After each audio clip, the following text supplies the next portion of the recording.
During filming of Top Gun 3's final dogfight scene, Tom Cruise's aircraft was intercepted by unidentified flying objects that weren't part of the movie. The encounter was captured by 12 different cameras and shows technology that defies known physics. When the Pentagon reviewed the footage, they discovered that the fictional enemy in Top Gun 3's script matched exactly with classified UFO encounter reports from the past 20 years.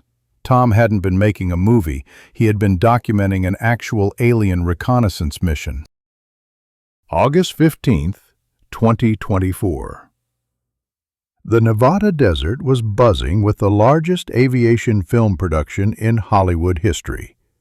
Top Gun 3, officially titled Top Gun: Final Mission, was 3 days away from completing principal photography when everything went wrong.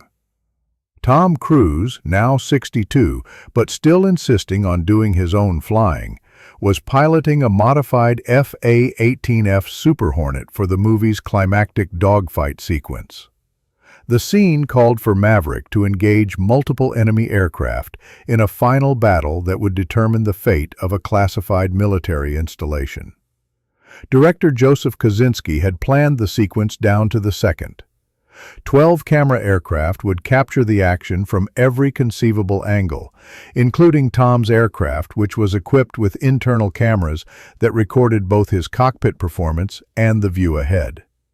What nobody planned for was the weather. At exactly 14:37 Pacific Time, a sudden electromagnetic storm appeared over the desert. Not a normal storm. Meteorologists later described it as atmospheric interference with no identifiable natural cause. All communications went dead. GPS systems malfunctioned. Even mechanical compass readings began spinning wildly. Tom, flying at 25,000 feet, found himself completely cut off from ground control. The other aircraft in the scene had either returned to base or were experiencing similar communication failures. According to his training, Tom should have immediately aborted the mission and returned to base. Instead, something appeared that made him forget every safety protocol he'd ever learned. 6 aircraft emerged from the electromagnetic interference. Not the CGI-enhanced enemy fighters from the script, but actual physical craft moving in formation directly toward Tom's position.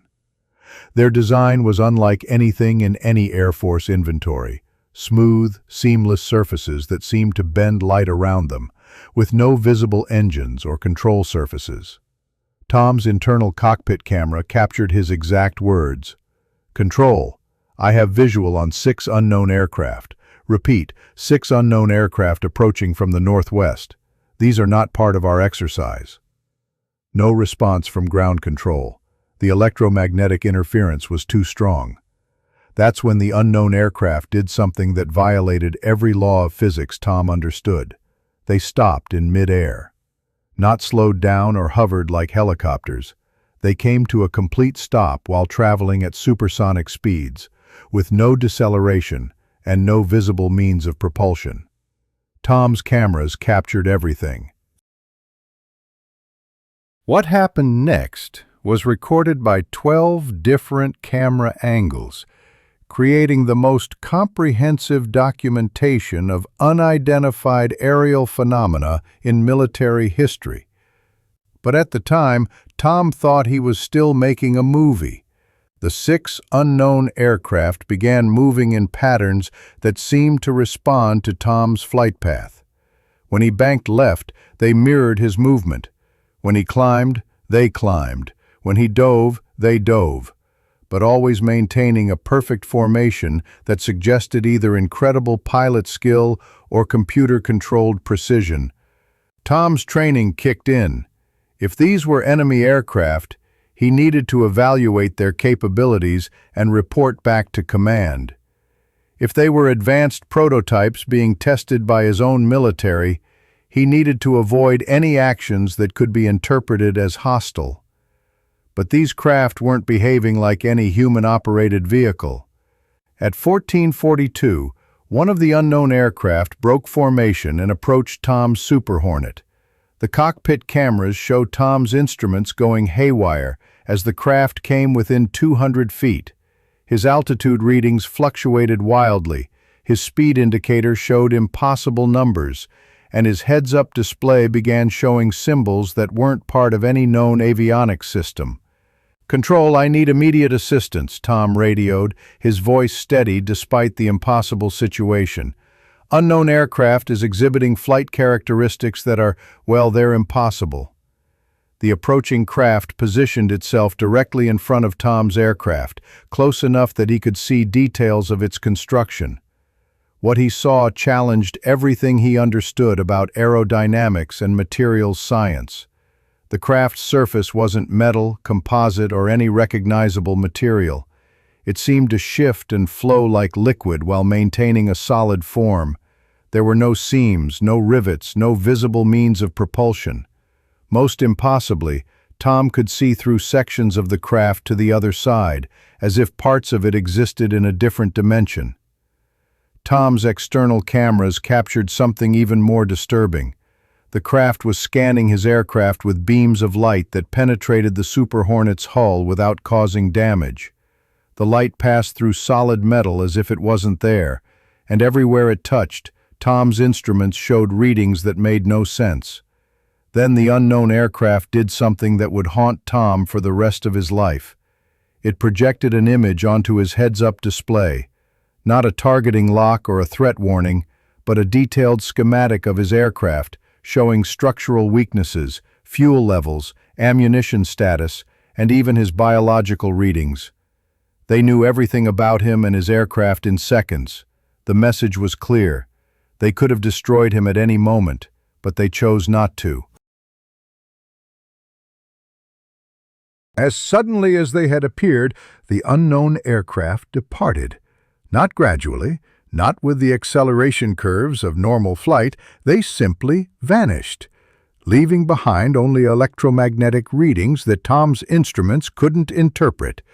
Tom returned to base, shaken but exhilarated. He had just experienced something that would change military aviation forever. The footage he had captured would revolutionize understanding of advanced propulsion systems and materials science. What he didn't know was that his encounter wasn't unique. When Tom landed and debriefed with the film's military advisors, they exchanged glances that he didn't understand at the time. Captain Sarah Mitchell, the Navy liaison for the production, immediately requested all footage from the flight. Standard procedure, she explained, for any incident involving military aircraft. But Captain Mitchell's real phone call wasn't to the Navy's film liaison office. It was to a classified number at the Pentagon that connected directly to the Unidentified Aerial Phenomena Task Force. "Sir, we have a code black situation," she reported. "The encounter scenarios from the script just happened for real. All of it. The formation flight, the scanning behavior, the instantaneous acceleration. Tom Cruise just filmed an actual UAP encounter, and it matches our classified reports from the past 20 years. The response from Pentagon was immediate. Secure all footage, terminate filming immediately, and brief Tom under national security protocols. Within 6 hours, Top Gun 3's production was surrounded by military personnel who weren't part of the movie. The film's producers were told they were dealing with a routine security review. Tom was informed that his footage contained sensitive military assets that required classification review. But the truth, which Tom would discover later, was far more disturbing. The script for Top Gun 3 hadn't been fiction. Writer Christopher McQuarrie had unknowingly based the enemy aircraft and their tactics on classified military reports of actual UAP encounters. The fictional dogfight sequence perfectly matched real incidents that had been happening in restricted airspace for 2 decades. Tom's encounter wasn't a coincidence. It was the result of following a script that accurately described real alien reconnaissance patterns. What happened next would never appear in any official records. Tom Cruise was transported to a classified facility where he underwent the most comprehensive debriefing of his life.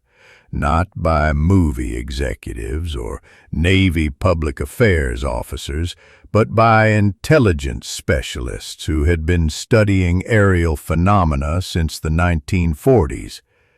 "Mr. Cruz," said the lead debriefer, a woman who identified herself only as Director Hayes, "what you filmed today correlates with 847 similar encounters documented by military personnel over the past 75 years.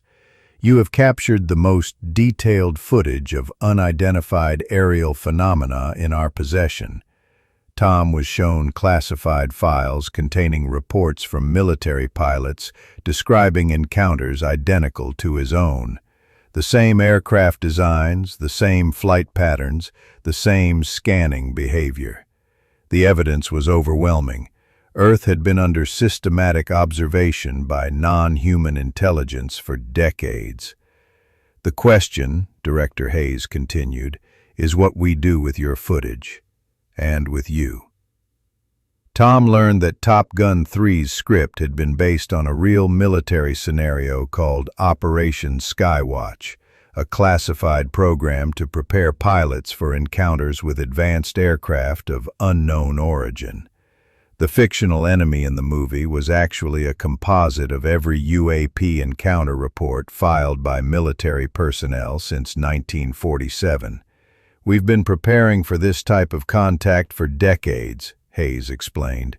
"Your script was approved by the Pentagon because we thought it was a safe way to train pilots for scenarios they might actually face. We never imagined that following the script would trigger an actual encounter." Tom's footage showed that the unknown aircraft had been attracted by his flight patterns, which exactly matched the evasive maneuvers used by military pilots during previous encounters. By following the script, Tom had unknowingly performed a recognition sequence that identified him as a legitimate military target for observation. The implications were staggering. If these beings were monitoring Earth and responding to specific behavioral patterns, then they had been studying human military capabilities far longer than anyone realized. "Top Gun 3 cannot be released," Hayes informed Tom, "not because it reveals military secrets, but because it proves that we are not alone and that we are being watched." Tom's footage was classified at the highest levels of government secrecy. The movie's production was terminated with all cast and crew signing national security agreements that carried criminal penalties for disclosure. But Tom kept one thing from the debriefing. During the encounter, just before the unknown aircraft departed, his internal cameras had picked up a transmission. Not radio communication, but something else. A signal that seemed to download directly into his aircraft's computer systems. When Tom later accessed that data through back channels he couldn't legally discuss, he discovered a message that changed everything he thought he knew about his own career. The signal contained detailed information about Tom Cruise's entire filmography, including movies that hadn't been made yet, and most disturbing of all, a schedule of encounters between human military forces and unidentified aircraft that went back to 1986. The same year the original Top Gun was released. Tom realized that his entire career might have been orchestrated to prepare humanity for something that was coming. Every action movie, every impossible stunt, every death-defying sequence had been building toward this moment. Top Gun 3 was never meant to be just a movie. It was a test, and Tom had passed. The question now was whether humanity was ready for what came next. In a classified facility beneath the Nevada desert, Tom Cruise's footage continues to be studied by scientists and military strategists preparing for contact with intelligence that has been watching us far longer than we ever imagined. And somewhere in the classified files of Operation Skywatch, there's a notation that only a few people have clearance to see. Subject T. Cruise. Confirmed for Phase 2 Contact Protocol. The movie that will never be released was never meant for human audiences anyway.